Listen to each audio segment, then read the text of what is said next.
Hello बच्चों, welcome back to my channel. कैसे हैं आप सब लोग।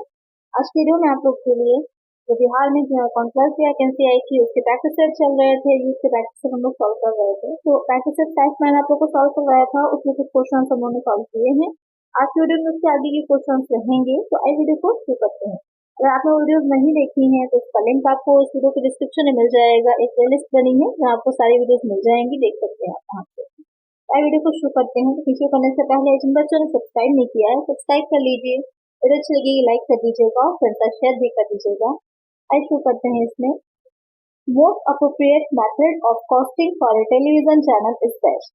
एक टेलीविजन चैनल के लिए लागत निर्धारण का सबसे उपयुक्त तरीका है जॉब कॉस्टिंग, कार्य लागत, प्रोसेस कॉस्टिंग, प्रक्रिया लागत, ऑपरेटिंग कॉस्टिंग, परिचालन लागत, इंक्रीमेंटल कॉस्टिंग, वृद्धिशील लागत। तो क्वेश्चन यहाँ पे क्या कह रहा है कि एक जो टेलीविजन चैनल होता है, आप लोग टीवी देखते होंगे तो उसमें चैनल अलग अलग होते हैं। तो एक चैनल की अगर कॉस्ट का निर्धारण किया जा रहा है कि कितनी आ रही है, तो वहां पर कौन सा मेथड का यूज होगा। आपने कॉस्ट अकॉर्डिंग पढ़ी होगी, तो वहां पर कई तरह के मेथड यूज होते हैं अलग अलग चीज के लिए। प्रोसेस कॉस्टिंग होती है, कॉन्ट्रैक्ट कॉस्टिंग होती है, ऑपरेटिंग कॉस्टिंग होती है, यूनिट कॉस्टिंग होती है, जॉब ऑर्डर कॉस्टिंग है, बैच ऑर्डर कॉस्टिंग, बहुत तरह की होती है। यहाँ पर जो टेलीविजन चैनल है उसमें कौन सी यूज होगी, तो वो हो जाती है आपकी जॉब कॉस्टिंग, कार्य लागत का निर्धारण।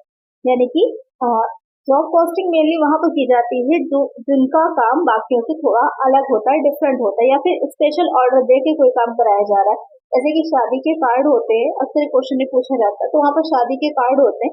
जिस व्यक्ति के लिए, जिस पर्सन के लिए वो कार्ड प्रिंट हो रहे हैं, पूरा बाकी का चीज तो सेम रह सकती है, लेकिन जो मैटर होता है जो प्रिंट कराया जाता है वो उसका ही स्पेसिफिकली होगा, बाकी सबके अलग अलग होंगे। एक के कार्ड दूसरे तो नहीं डिस्ट्रीब्यूट कर दिए जाएंगे ना, तो अलग होती है, तो आदेश पर दी जाती है। ऐसी लागतें जो होती हैं वो जॉब कॉस्टिंग में आती हैं।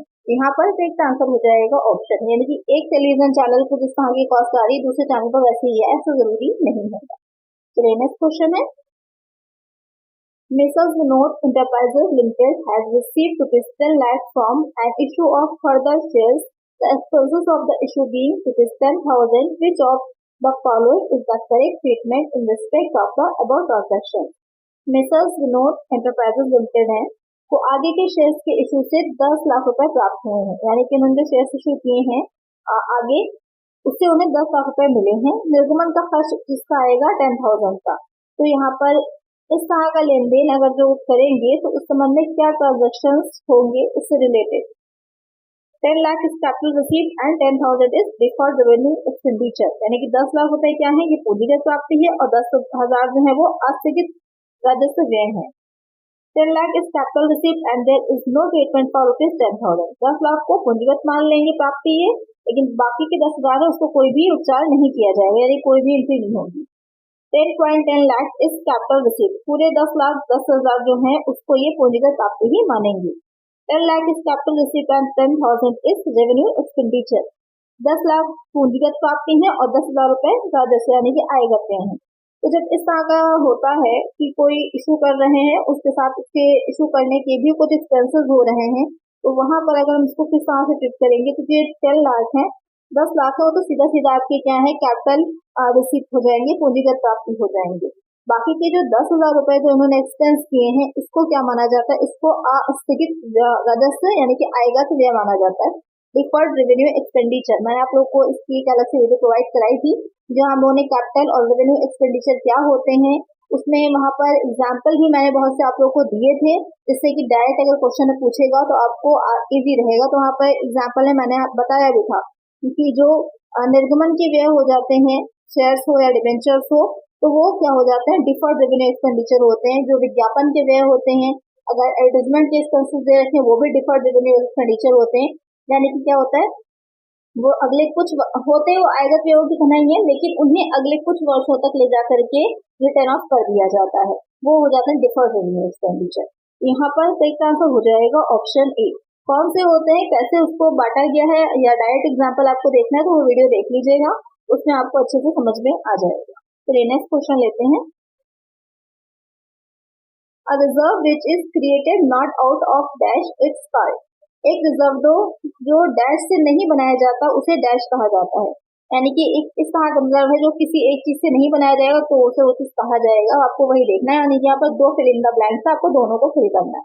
डिवाइजेबल प्रॉफिट, कैपिटल रिजर्व, विभाज्य लाभ, पूंजी आरक्षित, नेट प्रॉफिट, कैपिटल रिजर्व, शुद्ध लाभ, पूंजी आरक्षित, डिवाइजेबल प्रॉफिट, रेवेन्यू रिजर्व, विभाज्य लाभ, राजस्व आरक्षित, और डिवाइजेबल प्रॉफिट, स्पेसिफिक रिजर्व, विभाज्य लाभ, विशिष्ट आरक्षित। तो यहाँ पे क्या है कि एक रिजर्व जो कि विभाज्य लाभ, यानी कि कोई संचय, कोई रिजर्व है जो कि डिवाइजेबल प्रॉफिट से नहीं बनाया जाता है तो उसे कैपिटल रिजर्व कहते हैं, पूंजी आरक्षित कहते हैं।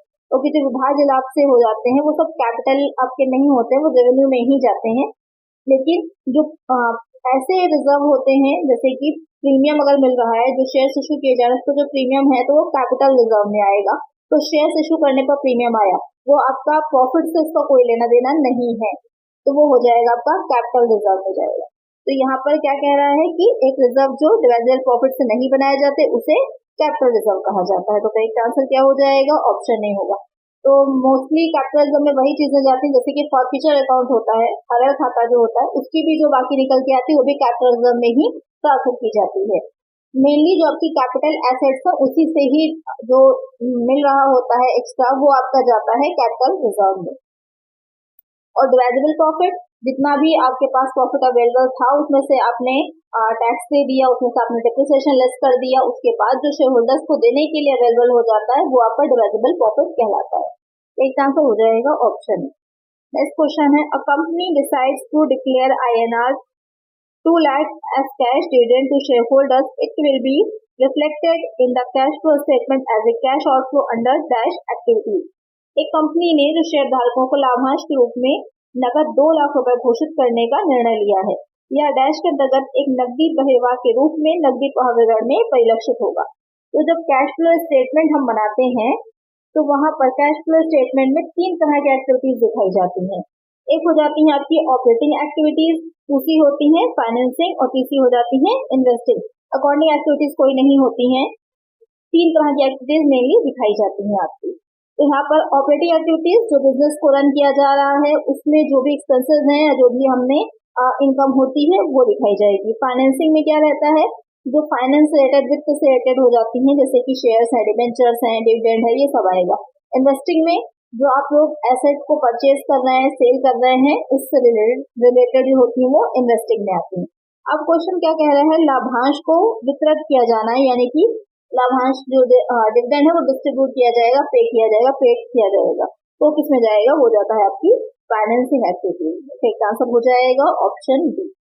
तो आपको अच्छे समझ में आ गया होगा। तीनों से अलग अलग इनफ्लो आउटफ्लो निकाला जाता है, उसके बाद ऐड किया जाता है, उसी के अकॉर्डिंग आपका आंसर निकल जाता है। और इसमें वैसे तो न्यूमेरिकल आपने सॉल्व किए होंगे ग्रेजुएशन में, तो आप लोग को याद होगा प्रॉफिट दे रखा होता है दोनों वर्ष का, एक प्रॉफिट से दूसरे प्रॉफिट को मैच किया जाता है। तो यहाँ पे बहुत इजी हो जाता था जब वो सॉल्व करते थे, क्योंकि आंसर ऑलरेडी पता होता था कि हाँ इतना ही मैच करके आना चाहिए। तो नेक्स्ट क्वेश्चन है, discount on issue of shares is, निगमित अंशों पर बट्टा है। Revenue loss, capital loss, revenue profit, capital profit, राजस्व हानि, पूंजी हानि, राजस्व लाभ या फिर पूंजी लाभ। तो जो शेयर्स हैं उनको डिस्काउंट पर इशू किया गया है, तो वो क्या है, किस तरह की, मतलब क्योंकि एक साथ समझ में तो आपको आ रहा होगा कि 10 रुपए का कोई शेयर है, अगर उसे 9 रुपए पे इशू कर रहे हैं तो 1 रुपया हम क्या कर रहे हैं, छोड़ रहे हैं, उसकी कटौती दे रहे हैं, डिस्काउंट दे रहे हैं, तो वो हमारे लिए एक तरह की हानि है। लेकिन अब वो कैसी हानि है, रेवेन्यू है या फिर कैपिटल लॉस है? तो यहाँ पर क्योंकि आपकी ये कैपिटल जो है उससे आएगी, पूंजी आएगी, डिबेंचर आप इशू करेंगे तो आपका कैपिटल उससे रिलेटेड हो जाएगा, तो ये कैपिटल लॉस है। एक आंसर हो जाएगा ऑप्शन बी। नेक्स्ट क्वेश्चन है, call in advance is shown under. Call in advance यानी कि अग्रिम मांग दर्शाया जाता है शेयर कैपिटल, शेयर पूंजी के अंतर्गत, रिजर्व सरप्लस के अंतर्गत, करंट लायबिलिटीज, चालू देयताओं के अंतर्गत, लोन्स एंड एडवांसेस, ऋणों तथा अग्रिमों के अंतर्गत। तो कॉल इन एडवांस जो होती है उसे कहाँ पर शो किया जाता है, ये आपसे क्वेश्चन पूछ रहा है। तो जो कॉल इन एडवांस होती है, यानी कि जैसे कि मैंने आपको प्रीवियस वीडियो में समझाया हुआ है कि जो शेयर्स होते हैं उनका पैसा एक साथ नहीं लेती है कंपनी, कुछ एप्लीकेशन पे, अलॉटमेंट पे, उसके बाद कॉल्स की जाती हैं। तो यहाँ पर जो कॉल्स है उसमें कुछ पैसे एडवांस में ही आ गए हैं, यानी कि 2 रुपए की गई थी, अलॉटमेंट के टाइम पे कभी कभी होता है एक्स्ट्रा अमाउंट आ जाता है, तो कॉल इन एडवांस में जो आपके पास पैसे होते हैं उसको आप कहाँ पर दिखाते हैं, तो उसको दिखाया जाता है जो हमारी करंट लायबिलिटीज होती है, क्योंकि कोई भी अमाउंट आपको एडवांस में रिसीव हो गया है यानी कि वो आपको पहले से ही मिल गया है, तो वो आपके लिए लायबिलिटी की तरह बन जाता है, दायित्व आप पर बन जाता है उसका, तो वो हो जाएगा आपका करंट लायबिलिटीज में। तो एक आंसर क्या हो जाएगा, ऑप्शन सी हो जाएगा। तो नेक्स्ट क्वेश्चन है, the decision function of financial management can be broken down into the dash decision. वित्तीय प्रबंधन का निर्णय प्रकार डैश निर्णयों में खंडित किया जा सकता है, यानी कि जो फाइनेंशियल मैनेजमेंट के डिसीजंस होते हैं, हम कितने तरह के उसमें डिसीजंस लेते हैं, मेनली ये पूछा है। फाइनेंसिंग एंड इन्वेस्टमेंट ओनली, केवल वित्तीय और निवेश के। Investment, financing and asset management, निवेश, वित्तीय और परिसंपत्ति प्रबंधन। फाइनेंसिंग एंड डिविडेंड ओनली, केवल वित्तीय और लाभांश। Capital budgeting, capital management and credit management only, निवेश, वित्तीय और परिसंपत्ति प्रबंधन। यहाँ पर क्वेश्चन कह रहा है कि जो फाइनेंशियल मैनेजमेंट होती है उसमें जो डिसीजंस लिए जाते हैं वो कितने तरह के होंगे, तो वो हो जाते हैं आपके 3 टाइप्स के होते हैं, इन्वेस्टमेंट, फाइनेंसिंग और एसेट मैनेजमेंट के। तो एक आंसर हो जाएगा ऑप्शन बी, यानी कि कहाँ निवेश करना है, निवेश करने के लिए जो धनराशि वो कहाँ से आएगी और किस तरह से हमें अपने एसेट को मैनेज करना है। तो नेक्स्ट क्वेश्चन है, in which of the following methods the permanent working capital is financed by long term sources of fund.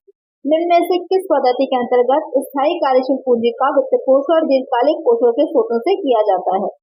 Aggressive approach, आक्रामक पद्धति, कंजर्वेटिव अप्रोच, रूढ़िवादी पद्धति, हेजिंग अप्रोच या फिर ऑल ऑफ द उपयुक्त सभी। तो यहाँ पर क्वेश्चन कह रहा है कि स्थायी कार्यशील पूंजी, तो जो वर्किंग कैपिटल होती है दो तरह से होती है, एक आपकी हो जाती है जो कि चालू होती है यानी कि करंट वर्किंग कैपिटल होती है, और एक हो जाती है आपकी स्थायी यानी कि फिक्स्ड जो होती है। तो जो अपने बिजनेस को रन करने के लिए डेली टू डेली एक्सपेंसेस होते हैं या फिर रॉ मटेरियल है जो वेजेस देनी है, इन सब के लिए जिसकी जरूरत होती है आपको कैपिटल की, वो हो जाती है करंट वर्किंग कैपिटल, चालू कार्यशील पूंजी। और जो आप एसेट्स में इन्वेस्ट कर रहे होते हैं वहां पर आपको कुछ आवश्यकता पड़ रही है, तो वो हो जाती है स्थिर कार्यशील पूंजी यानी कि फिक्स्ड वर्किंग कैपिटल हो जाती है। अब क्वेश्चन क्या कह रहा है कि वित्त पोषण अगर उसका करें यानी कि आपको आवश्यकता है, आपको नीड है इस तरह की कैपिटल की, तो वहां पर आप उसका जो सोर्स का यूज करते हैं वो किस पद्धति में माना जाता है, किस मेथड के अंतर्गत आता है, वो हो जाता है हैजिंग अप्रोच। तो एक आंसर क्या हो जाएगा आपका, ऑप्शन सी हो जाएगा। इसको मैचिंग अप्रोच की तरह ही आप ले सकते हैं, मिलान पद्धति की तरह ही इसको भी देखा जा सकता है कि कहाँ कितनी आवश्यकता है, इसके स्रोत क्या क्या है, कहाँ से फंड आएगा और कहाँ से उसको हमें इन्वेस्ट करना है, ये सारी चीजें इसमें आ जाती है। एक आंसर है ऑप्शन सी। नेक्स्ट क्वेश्चन है, contribution upon earning profit interest and tax यानी कि ईबीआईटी इज इक्वल टू, यानी कि अंशदान को अगर हम करवा ब्याज पर आए यानी कि ईबीआईटी से डिवाइड करते हैं तो क्या निकल के आएगा हमारा, फाइनेंशियल लिवरेज, वित्तीय उत्तोलन, ऑपरेटिंग लिवरेज, परिचालन उत्तोलन, कंपोसाइट लिवरेज, निश्चित उत्तोलन, नन ऑफ द अबव, उसमें से कोई नहीं। तो इन तीनों को ही मैंने अच्छे से आपको एक्सप्लेन किया हुआ है। तो ये किसका फॉर्मूला हो जाएगा, सी अपॉन ईबीआईटी, ये हो जाता है हमारा ऑपरेटिंग लिवरेज का फॉर्मूला, परिचालन उत्तोलन का फॉर्मूला हो जाता है। एक आंसर हो जाएगा ऑप्शन बी। लिवरेज का एक अलग से चैप्टर भी मैंने आप लोग को पढ़ाया हुआ है, वहां भी इसको बहुत अच्छे से एक्सप्लेन किया है। तो नेक्स्ट क्वेश्चन है, अकॉर्डिंग स्टैंडर्ड 19 रिलेट्स टू, लेखांकन माप 19 का संबंध किससे है, लीज पट्टे से, डिसकंटिन्यूड ऑपरेशन बंद की गई क्रियाओं से, इंटेंजिबल एसेट अमूर्त संपत्तियों से, ईपीएस यानी कि earning price, earning per share पर। तो लेखांकन जो माप 19 है वो किससे रिलेटेड है, तो अकॉर्डिंग स्टैंडर्ड 19 जो है वो लीज जो होती है, लीज पट्टे पर जो संपत्तियां ली जाती है उससे रिलेटेड है। तो इसका आंसर क्या होगा हमारा, ऑप्शन ए हो जाएगा। जो डिसकंटिन्यूड ऑपरेशंस होते हैं वो आपके किससे रिलेटेड है, ये हो जाएंगे AS 24। अकॉर्डिंग स्टैंडर्ड से रिलेटेड एक क्वेश्चन जरूर आएगा, इसकी को मैंने आपको प्रोवाइड भी कराया था एक वीडियो में ही, प्रीवियस वीडियो जो प्रैक्टिस सेट की थी वहां पर। तो उसमें से कुछ इंपॉर्टेंट जो थे कि कौन कौन से ज्यादा पूछे जाते हैं, तो उसको अच्छे से लर्न कर लीजिए। और जो इनटेंजिबल एसेट से रिलेटेड है वो हो जाता है AS 26, और जो ईपीएस से रिलेटेड है, ईपीएस वाला हो जाता है AS 20। कोई भी पूछ सकता है, एक क्वेश्चन तो 100% आएगा इसमें, कैश फ्लो वाला जरूर बहुत पूछा जाता है। अकॉर्डिंग स्टैंडर्ड 3 जो है या फिर आपका बहुत ज्यादा पूछा जाता है जो अमेलमेशन होता है, एकीकरण होता है अकॉर्डिंग स्टैंडर्ड 14, ये सब रट लीजिए। किसी भी एग्जाम में आप प्रिपरेशन कर रहे हो अपनी किसी भी चीज की, अकाउंटेंट का हो, चाहे ऑडिटर का हो, चाहे पीजीटी पीजीटी के कॉमर्स के हो, तो वहां पर ये क्वेश्चन बहुत रिपीटेड है, बहुत पूछे जाते हैं, मैचिंग में आते हैं, डायरेक्टली पूछे जाते हैं। तो नेक्स्ट क्वेश्चन है, which of the following is the final stage of accounting as a process of information? निम्नलिखित में से कौन सूचनाओं की प्रक्रिया के रूप में लेखांकन का अंतिम चरण है? Analysis and interpretation of information, सूचनाओं का विश्लेषण और निरीक्षण, कम्युनिकेशन ऑफ इंफॉर्मेशन, सूचनाओं का संप्रेषण, recording of data in accounting book, लेखा पुस्तकों में आंकड़ों का अभिलेखन, preparation of summary form of financial statement, वित्तीय विवरणों के रूप में सारांश की तैयारी। तो क्वेश्चन क्या कह रहा है, लेखांकन का अंतिम चरण कौन सा होता है? जो अकाउंटिंग की प्रोसेस होती है उसमें फाइनल स्टेज क्या रहती है? तो फाइनल स्टेज क्या रहेगी? सबसे पहली स्टेज क्या होती है? सबसे पहले तो ट्रांजेक्शन होते हैं, किसी भी चीज का लेन देन का लेखा जोखा होगा, मतलब कि कोई भी आप ट्रांजेक्शन कर रहे हैं तो देखा जाएगा कि वो फाइनेंशियल है यानी वित्तीय प्रकृति का है या नहीं।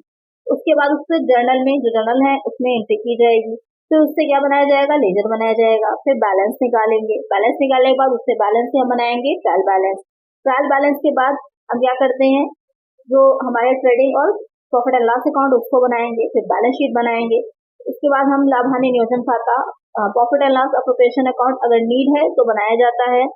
फिर जो हमारे पास ये सारी चीजें बनाने के बाद अगर हमारा जो सूचनाएं हैं उनका विश्लेषण की आवश्यकता है, इसका एनालिसिस करेंगे, उसका इंटरप्रिटेशन करेंगे, उसके बाद लास्ट में आ जाता है सूचनाओं का संप्रेषण करना, यानी कि जो सूचनाएं हैं, जो हमारे पास इंफॉर्मेशन आई है, उनको आवश्यक लोग जो है, जिनको जरूरत है, जिनको भेजा जाना जरूरी है, उन लोगों तक हम क्या करते हैं, उसे कन्वे करते हैं, पहुंचाते हैं। तो यहाँ पर जो आपके ऑप्शंस दे रखे हैं कि सूचनाओं का विश्लेषण, निरीक्षण, analysis and interpretation of information, communication of information, सूचनाओं का संप्रेषण, recording of data in accounting book, लेखा पुस्तकों में आंकड़ों का अभिलेखन, preparation of summary form of financial statement, वित्तीय चरणों के रूप में सारांश की तैयारी। तो लास्ट वाला क्या हो गया, सूचनाओं का संप्रेषण दे रखा है, यही हो जाता है आखिरी चरण। एक आंसर हो जाएगा ऑप्शन डी। इसके बाद राइट डिसीजंस भी आते हैं, उचित निर्णय लेना, लेकिन जनरली जो आपका पूछता है वो संप्रेषण तक ही जाता है कि जो सूचनाएं होती हैं उनको संप्रेषित करना, उनको कम्युनिकेट करना। एक आंसर हो जाएगा ऑप्शन बी। नेक्स्ट क्वेश्चन है, कंसीडर द फॉलोइंग स्टेटमेंट, निम्नलिखित कथनों पर विचार कीजिए। Accounting is the language of business, लेखांकन व्यवसाय की भाषा है। Accounting provides all information needed bye a businessman, लेखांकन व्यवसाय द्वारा आवश्यक सभी सूचनाएं प्राप्त करता है। यहाँ पर जो स्टेटमेंट दे रखे हैं आपको बताना है कि दोनों सही है या कोई एक सही है। तो मेन ए जो है स्टेटमेंट आपका कथन है और जो दूसरा है वो उसका रीजन है। आइए देखते हैं, लेखांकन व्यवसाय की एक भाषा है, according is the language of business, कह रहा है कि जो लेखांकन है वो व्यवसाय की भाषा है, करेक्ट है, क्योंकि बिजनेस में क्या कहाँ से किया जा रहा है उसको बताने का काम ही अकाउंटिंग करती है, करेक्ट हो जाएगा। कारण क्या है कि लेखांकन व्यवसाय द्वारा आवश्यक सभी सूचनाएं प्रदान करता है, क्योंकि लैंग्वेज के थ्रू भी हम क्या करते हैं, इंफॉर्मेशन को ही तो कन्वे करते हैं। अगर कम्युनिकेशन की डेफिनेशन यही होती ही है कि दो व्यक्तियों के बीच में सूचनाओं का, इंफॉर्मेशन का, डेटा का एक स्थान से दूसरे स्थान पर, एक व्यक्ति से दूसरे व्यक्ति तक कन्वे करना, पहुंचाना, उसका फीडबैक लेना, वही कम्युनिकेशन होता है। वही आपकी लैंग्वेज भी हो जाएगी कि भाषा के थ्रू हम कम्युनिकेट करते हैं, भाषा के थ्रू, लैंग्वेज के थ्रू अपनी बात को दूसरे तक पहुंचाते हैं। तो वही काम अकाउंटिंग भी करती है कि अकाउंटिंग में जो अकाउंट्स हमने रखे हैं वो आसानी से कन्वे करते हैं इंफॉर्मेशन को दूसरे व्यक्ति तक कि हाँ किस तरह का हमारा बिजनेस चल रहा है, क्या सिचुएशन है, क्या प्रॉफिट है, क्या लॉस है, कितनी एसेट है, कितनी लायबिलिटीज है, सारी चीजें बताता है हमको। तो यहाँ पर रीजन भी सही हो जाएगा। तो यहाँ पर बोथ हो जाएंगे, both A and R true and R is the correct explanation of A. यहाँ पर करेक्ट आंसर होगा ऑप्शन ए। नेक्स्ट क्वेश्चन है, which one of the following statement is not true, निम्नलिखित में से कौन सा कथन सही नहीं है। आपको यहाँ पर बताना है क्या स्टेटमेंट जो है वो सही नहीं है। An expenditure intended to benefit current year is revenue expenditure, चालू वर्ष में ही लाभ प्राप्त करने के आशय से किया जाने वाला व्यय क्या होता है, आयकर व्यय होता है। Amount paid for acquiring goodwill is capital expenditure, ख्याति प्राप्त करने हेतु प्रदत्त की जाने वाली राशि पूंजीगत व्यय होती है। Wages paid for installation of a new machine is usually debited to wages account, किसी नई मशीन की स्थापना है तो प्रेरित वेतन को सामान्यतः वेतन खाते में डेबिट किया जाता है। Revenue expenditure is not intended to benefit future period. आयगत व्यय का उद्देश्य भावी अवधि में लाभ प्राप्त करना नहीं होता है। तो यहाँ पर क्या सही नहीं है आपको ये पता करना है, ये बताना है। तो पहला पॉइंट जो कहा है कि जो चालू वर्ष है यानी कि जो करेंट ईयर चल रहा है उसमें प्रॉफिट मिले इस पर्पज से जो भी हम एक्सपेंसेस करते हैं वो सब आए जाते हैं, यानी कि रेवेन्यू एक्सपेंसेस कहलाते हैं। करेक्ट है। किसी चालू वर्ष में किसी करेंट पीरियड में जो भी हमें बिजनेस हम कर रहे हैं उसमें हमें प्रॉफिट हो सके उससे रिलेटेड अगर हम एक्सपेंसेस कर रहे हैं तो वो हमारे रेवेन्यू एक्सपेंडिचर ही होते हैं। करेक्ट है। ड्यू पॉइंट में कह रहा है कि जो गुडविल होती है उसको एक्वायर करने के लिए प्राप्त करने हेतु जो भी राशि दी जाती है उसे पूंजीगत व्यय कहते हैं। करेक्ट है। गुडविल जो आपकी है एक एसेट है, एक फिक्स एसेट में आती है और इससे जो भी एक्सपेंसेस होते हैं वो कैपिटल एक्सपेंडिचर कहलाते हैं। करेक्ट है। सी पॉइंट कह रहा है कि कोई नई मशीन इंस्टॉल की जा रही है और उसमें कुछ वेतन दिया गया है, उस वेतन को वेतन खाते में दिखा दिया गया है, वेजेस अकाउंट में दिखा दिया गया। तो यहाँ पर यही गलत हो जाएगा क्योंकि कोई भी नई मशीन जो होती है, न्यू मशीनरी है, उसको इंस्टॉल किया जा रहा है तो उसको इंस्टॉलेशन के जितने भी चार्जेस आते हैं वो मशीनरी अकाउंट में ही दिखाए जाते हैं, उसी में जोड़कर दिखाए जाते हैं। तो यहाँ पर यही क्या हो जाएगा, रॉन्ग हो जाएगा स्टेटमेंट। तो इसका आंसर होगा ऑप्शन सी। और जो डी पॉइंट है कि आयगत व्यय का उद्देश्य भावी अवधि में लाभ प्राप्त करना नहीं होता है क्योंकि वो चालू उससे संबंधित होती है। जो भी रेवेन्यू एक्सपेंडिचर किए जाते हैं वो करंट ईयर जो चल रहा होता है उससे रिलेटेड होते हैं, तो भविष्य के लिए नहीं होते। भविष्य के लिए, फ्यूचर के लिए जो बेनिफिशियल होंगे वो आपके कैपिटल एक्सपेंडिचर होते हैं। तो एक आंसर यहाँ पर ऑप्शन सी हो जाएगा। नेक्स्ट क्वेश्चन है the statement of assets and liabilities are. संपत्ति और दायित्व का विवरण होता है, यानी कि वो स्टेटमेंट जहाँ हम प्रॉफिट और लॉस को दिखाते हैं वो कौन सा होता है। Balance sheet, trial balance, trading account, profit and loss account. बहुत ही सिंपल और इजी क्वेश्चन है, जल्दी से आंसर कमेंट करिए मुझे कि एसेट और लायबिलिटीज जो दिखाई जाती हैं उसका स्टेटमेंट जो तैयार किया जाता है उसे क्या कहते हैं। इससे इजी कोई क्वेश्चन होगा ही नहीं अकाउंट में। इसका आंसर तो आप सभी लोग मुझे कमेंट करेंगे जरूर। तो क्या है इसका आंसर, मुझे कमेंट करिए। चलिए नेक्स्ट क्वेश्चन लेते हैं। Section 100 of the Companies Act 1956 allows the company to reduce its share capital under certain circumstances. Which one of the following comes under the purview of the section? Company अधिनियम 1956 की धारा 100 कुछ निश्चित परिस्थितियों में company को अपनी अंश पूंजी में कमी करने की अनुज्ञा प्रदान करती है। निम्नलिखित में से कौन सा कार्य इस धारा के परिदृश्य में शामिल है? यानी कि जो कंपनीज एक्ट 1956 है उसकी जो सेक्शन 100 है उसमें कुछ निश्चित परिस्थितियों में जो कंपनी अपनी अंश पूंजी में कमी करती है, यानी कि जो शेयर कैपिटल है उसमें कमी करती है। ये आपकी पुरानी सेक्शन के अकॉर्डिंग दे रखा है। अब अगर हम जो नई सेक्शन है उसके अकॉर्डिंग देखें, क्योंकि अब आपका जो एक्ट चल रहा है वो 1956 नहीं चल रहा, 2013 चल रहा है, 2013 चल रहा है। तो हम बात उस 2013 की करते हैं। तो यहाँ पर 2013 कर लेते हैं और सेक्शन उसके अकॉर्डिंग फिर आपकी 100 नहीं होगी, 66 हो जाएगी, 66 हो जाएगी। तो कुछ निश्चित परिस्थितियों में जो कंपनी अपनी अंश पूंजी में कमी करती है, तो पहली बात तो जो शेयर कैपिटल है उसमें कमी करना इतना इजी नहीं होता है। शेयर पूंजी में कमी अगर की जाती है तो जो अंशधारी शेयर होल्डर्स होते हैं उनके पर क्या रहता है, बैड इफेक्ट पड़ता है, उनकी हानि हो सकती है, उनके हितों की हानि हो सकती है, इसलिए इजी नहीं होता है। लेकिन अगर कमी करना चाह रही है तो उसके लिए आज्ञा लेनी पड़ती है, उसके लिए उसको परमिशन लेनी पड़ती है। तो कौन सा कार्य इस धारा के अंतर्गत आएगा? Redemption of redeemable preference shares if issue of such shares is authorised by the article. शोध पूर्वाधिकार अंशों का शोधन यदि कंपनी के अंतर्नियम ऐसे अंशों के निर्माण का अधिकार देते हैं। Forfeiture of shares for non payment of cost अप्रत्याशनाओं के लिए अंशों का हरण। Paying off any paid up capital which is in excess of the needs of the company. Company की ऐसी पूंजी अंशधारियों को वापस करना जो कंपनी की आवश्यकताओं से अधिक हो। Surrender of shares to the company by one or more share holders. Company के एक या अधिक अंशधारियों द्वारा कंपनी के अंशों को कंपनी को समर्पण कर देना। तो यहाँ पर क्या इस धारा में शामिल होता है? तो क्या होगा सी पॉइंट में कि कंपनी जो होती है ऐसी दत्त पूंजी अंशधारियों को वापस कर देती है, यानी ऐसी पेड अप कैपिटल अंशधारियों को वापस कर देती है जिसकी कंपनी को आवश्यकता नहीं है, नीड नहीं होती है, तो वो कहलाता है अंश पूंजी में कमी करना, या इस तरह से अंश पूंजी में कमी कर सकती है। एक आंसर हो जाता है ऑप्शन सी। तो किससे क्या रहता है कि जो और शेयर होल्डर्स होते हैं उनके हितों को किस तरह के नुकसान भी नहीं पहुंचता है। नेक्स्ट क्वेश्चन है which of the following is not a characteristics of a company, निम्नलिखित में से कौन सी कंपनी की एक विशेषता नहीं है? नॉन कॉर्पोरेट बॉडी, रहस्यमय वाली संस्था, आर्टिफिशियल पर्सनालिटी, कृत्रिम व्यक्तित्व, परपेचुअल सक्सेशन, शाश्वत उत्तराधिकार, सेपरेट लीगल एक्सिस्टेंस, पृथक वैधानिक अस्तित्व। यहाँ पर क्वेश्चन कह रहा है कि कंपनी की क्या फीचर नहीं होता, उसकी क्या विशेषता नहीं होती है। तो आर्टिफिशियल पर्सनालिटी भी होती है, शाश्वत उत्तराधिकार भी है, उसका पृथक वैधानिक अस्तित्व भी है। क्या नहीं है? वो एक सम्मिलित संस्था होती, कॉर्पोरेट बॉडी होती, ना कि नॉन कॉर्पोरेट बॉडी। तो इसका आंसर क्या हो जाएगा? ऑप्शन ए हो जाएगा। नेक्स्ट क्वेश्चन है, which of the following can be change with retrospective effect, निम्नलिखित में से किसमें पूर्व प्रभाव से परिवर्तन किया जा सकता है?